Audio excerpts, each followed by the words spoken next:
What do you see the biggest difference for this 49ers defense on the back end, changing from defensive coordinator DeMeco Ryans to Wilks? What are you seeing differently on the coverage side? Are we going to do more single high, more cover three? What do you think's in store? So when you look at Wilks and Ryan's, very similar coverage structure. They both like to play a lot of zone. They both will run a matching type of zone where they're going to protect the seams. Okay, so they protect the seams. They use the will to cover the number three coming across on a deep over, which is so. One way that teams will attack cover three, we do this all the time. You maybe run play action. You'll clear out one side of the field, and if I'm not wigging my camera out too much with all my hand moving, I'm Italian, so I talk with my hands, and it wigs out my camera. But then you have a deep over that comes over the top. What we like to do is use a linebacker to match that route. Okay, we don't task any of the flat player on that side with matching that. It allows us to do that. Wilkes does the same thing. Because cover four plays very similar. He runs a lot of palms coverage, which we do, or some people call it two read. It's a cover four that can convert to cover two based upon the read of the number or the release of the number two receiver.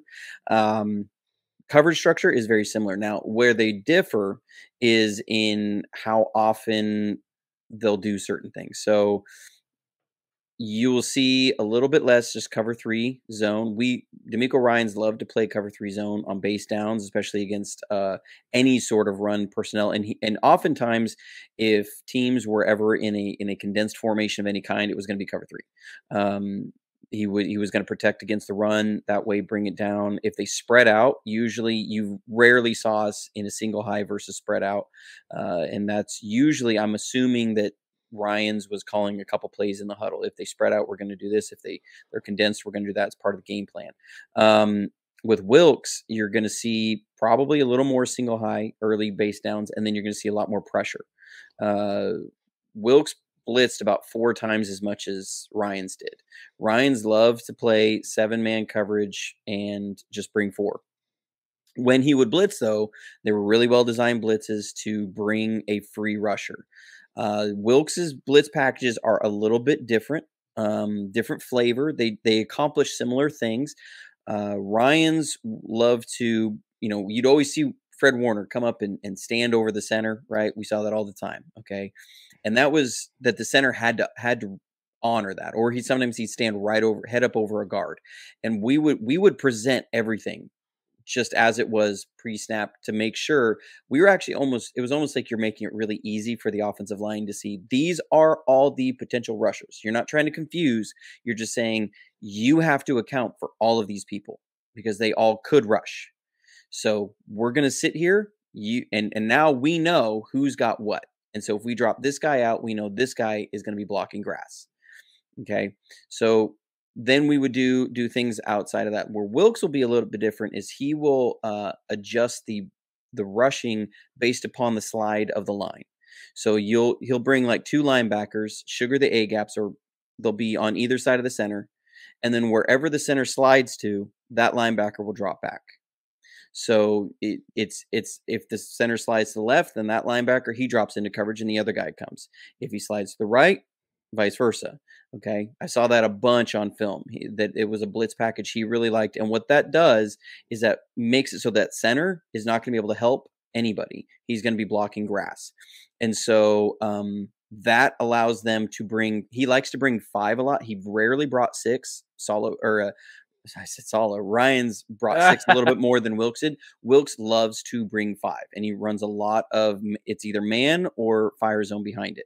So I think you're going to see more of that. I think a fire zone is kind of going to be our thing, which Yeah. I like.